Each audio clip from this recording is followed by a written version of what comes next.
In this, our fourth and last video lecture, we're going to cover the fourth of the adaptive leadership, adaptive change competencies outlined through the work of Ronald Heifetz and implemented through the Kansas Leadership Center. In our first three, we've talked about really diagnosing and understanding situations, managing your role as the leader, and figuring out who and how to actively engage and excite others about the work of change and the work of leadership. In this last session, we're going to talk about interventions. And interventions are among the most risky things because this means you're actually going to be experimenting and trying things and trying to make progress around a situation that you've studied and that you've managed and that you've begin to enlist the support of folks in your organization, in your community, in your school, whatever. So let's talk about three general things that we're going to talk about as we work on interventions, skillful interventions, and helping to move the work of leadership and change along effectively. First of all, we want to go back to this concept of purpose. That's one of the fundamental concepts of leadership according to Heifetz, and that is having a purpose. And so this is a little different. Holding to purpose is a little different than having purpose, and we're going to talk about purpose, but also how you give work back. You've enlisted the support of folks. You've figured out who the stakeholders are. You figured out who needs to be at the table, who the unlikely voices are. Now we're going to talk about how you give back work to those groups and those folks in these type of challenges. And lastly, we're going to talk about the interventions, the experiments, and the willingness of leaders and the necessity of leaders to experiment. So let's talk first about how we give work back. Giving work back is certainly one of the important components that we look at. And there is a fundamental difference really between giving work back and delegating. Delegating is when you give tasks that are already outlined, already clearly prescribed to people. Giving work back is a little different. This means intervening skillfully to encourage others to exercise leadership. It's the concept, again, that leadership is an activity, not a position. So it's not you, the leader, using your position of leadership, whatever that might be, to delegate authority to others. This is encouraging and giving the room for others to exercise leadership. And this can be challenged, particularly if you are one of those folks that have the positional authority or some type of authority. People expect leaders to lead. They presume that the authority figures will do it. And sometimes the problem is getting it done when you're in charge. And this can be effective with technical problems, but adaptive challenges can't be solved by the single person in authority. And so you need to, through different phases of the project, give work back through problem identification, identifying the issue in the whole diagnosis phase, but also as you start to engage and look at solutions and look at implementation. And so it's important in all those to convene diverse factions of people and to share responsibility and allow others to exercise the kind of leadership that's necessary. And so in doing this, we go back to the faction map. We go back to trying to understand the diverse factions and how you really work with those diverse factions, not only to provide them opportunities to express leadership along the way, but how decisions are made and how learning around this problem can be taking place throughout. And so this is a critical component, giving work back. One of the other important components is this notion of experimentation. And experimentation is really the risk that's involved a lot of times in leadership. Acting experimentally goes back to that bandwidth activity that we've talked about, where you talk about you as the leader and the comforts around your situation, your values, the people that you run with and that you rely on, compared to stretching the people that you're around, and the situations that you're around. And so big challenges have no clear solution. And so you make progress around these big challenges through experimentation. And, the temptation is to proclaim answers and direction, but you really can't exercise adaptive leadership without the stomach to experiment, and also without the stomach to fail, to learn, and to repeat. So perhaps the most important job is to begin to desensitize people to failure. This is an experimental approach. It's essential to making progress on adaptive challenges. You cannot execute leadership on adaptive challenges without the stomach to experiment, fail, learn, and continue to reset. And so this is really an attitude shift that might have to exist within your organization, your community, your circumstance. And people will resist this. Failure has this bad connotation, and if you do it, you think it's over once you fail. And so the other sense is that people want success. They want quick fixes. They want you to do something and do something now. They're very results oriented. And that's a mindset, I think, that exists sometimes in business that's very short term, quick win kind of situations, and not looking at long-term goals. And so it's important to really assess the risks of experiments and try to protect yourself from failure. But it's also important that you make progress by experimentation, and you use experimentation as a way through this cycle of experiment and failure and learning and making progress along the way in your organization. And so this is a really good exercise from the Kansas Leadership Center where you can identify these experiments and how much they're stretched, assessing the risk and what you'll learn, and how much effort it will take. And so keeping track of that and trying to understand that is really important. And so we talked about holding to purpose and how important holding to purpose is. And it's important to understand that it's different than having purpose. Holding to purpose is about maintaining focus on what you value and what you want to accomplish. Distractions are going to come up, and they exist everywhere. People who are opposed to the change that you're trying to implement will try to knock you off your purpose. They will try to distract everyone. So holding to purpose helps really provide direction to stay on course. And so you have to do this, and you have to skillfully pick your battles, particularly avoid the distractions, because a lot of times those battles can be distractions that move you off of purpose and change the whole dynamic of the change situation or the experiments that you're doing. So holding to purpose means maintaining focus on what you want to accomplish. And a lot of times this focus, you have to have the courage not to fight back sometimes. That is holding to purpose. The last thing I think it's important to understand is that there is a difference between holding to purpose and holding to strategy. A lot of people hold to strategy and they get sidetracked in thinking about that being their purpose. Make sure you're able to filter out between what purpose is and what strategy is. Strategy is often interventions. Sometimes your interventions are going to be failures. Sometimes they're not going to work as well. Sometimes you have to decide when to use those. So be sure not to get bogged down on interventions and strategies, and maintain your focus on purpose.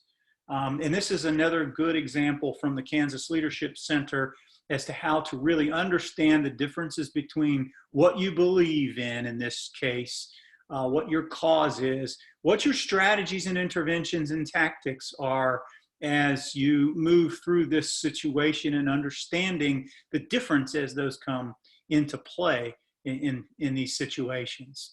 And so a lot of this then comes down to really making conscious choices and being intentional about when, why, and how you intervene. And this is really where you have to go back to the diagnosis. You have to know when it's time to tease apart the factions, to make choices as to which faction needs to be engaged at what point. Make sure that your purpose is clear and that the progress that you want to make is understood. And so really leadership requires making conscious choices about the purpose that you have. And so being intentional about these things, making choices about the interventions that fit each situation is a really critical element, and making sure that those conscious choices are consistently aligned with your purpose. And then we get into the whole idea of heat. And we've talked about the necessity on the individual level that you as an individual leader need to begin to feel comfortable with conflict. You need to understand that people, when you move forward to conflictual interpretations and you push the agenda forward and do the kind of real change that's necessary, there's going to be conflict, there's going to be discomfort. And so raising the heat and finding a way to orchestrate conflict in situations is really a necessary step in the journey toward adaptive change. You really can't avoid it. Most organizations see reactions to conflict that may not be healthy for continuing and really providing true leadership around change. Many organizations get into a conflagration of a conflict where people either will run away or they will fight to the death. A lot of organizations will simply ignore conflict, pretend it's not there, and do absolutely nothing about it. Most circumstances, you will see situations where people look to the CEO, to the leader, to the people in authority, whatever the position might be in a particular change, that positional authority, that leadership as position, to be the one to resolve conflict and just fix it. And that's not healthy either. So it's really important to understand how to orchestrate the conflict. And I really like the quote by the Roman Stoic emperor and philosopher Marcus Aurelius, who says, "The impediment to action advances action. What stands in the way becomes the way." This is a really good example of noting that conflict is often, and heat is often what is required in a situation to make things move forward. And you can look at a lot of circumstances. I think the one that we pointed out previously about the issue of race relations, seeing the heat and what is happening as a result of conflict in the situation has really moved along a lot of the racial issues in our country at certain times in our history, and I think most recently in the spring of 2020. And so Heifetz uses this productive zone as a really good example of how to regulate the temperature and trying to find what he calls the productive zone versus the zone of disequilibrium. And you can see in the blue line there, technical problems. On the bottom axis is time. On the vertical axis is the disequilibrium of heat, the intensity and the heat around a subject. When there's a technical problems, things heat up because the whole plant may go down because something breaks, or you might have a major crisis situation. And oftentimes, if there's a technical fix, that heat will quickly go away. But what Heifetz is saying with adaptive challenges is the leader needs to move the process along, and the process really only moves along when you get the heat past a certain threshold of learning. But there is a limit to the tolerance of that heat. If things get too hot, then people are beyond the productive zone and people will clamor for things to be a little normal again. And so really you begin to see progress, purpose, and engagement when you're in the productive zone, where you're above that threshold of learning, but below that limit of tolerance. And so that's really the goal of the leader, is to try to keep the situation alive from the standpoint of turning the heat up when it's necessary, but making sure that you don't throw things too out of kilter. Again, I'll use the food allergy. If your food is cold, it might not be good for you. It might make you sick, and it certainly may not taste good. But if your food is too hot, it might burn you, so it could also hurt you, and it also might not taste good. So your food has a certain temperature where consuming it is optimal. And the argument here is change leadership has the same kind of temperature where moving toward progress is also optimal. And so lastly, I think it's important to understand the role that leaders have in speaking from the heart. As we've discussed already, when we've talked about situations where you're engaging people and you're trying to make people comfortable with change, understanding and communicating your values in hopes of connecting with people is really important. It goes back to that whole trust in the process. And so it's important as the leader to speak honestly about what you care about and connect it to what others care about. You should know what others care about and speak from the heart. Once again, these adaptive challenges really are about values. They're about a greater sense of purpose for people. They're not about things in their head. They're about things in people's hearts. And so the better job you can do of a leader in connecting to those values and those higher purposes in the kind of change in the situation that you are in the middle of, the better chance you're going to have in moving people along and creating the kind of skillful interventions that will make a difference.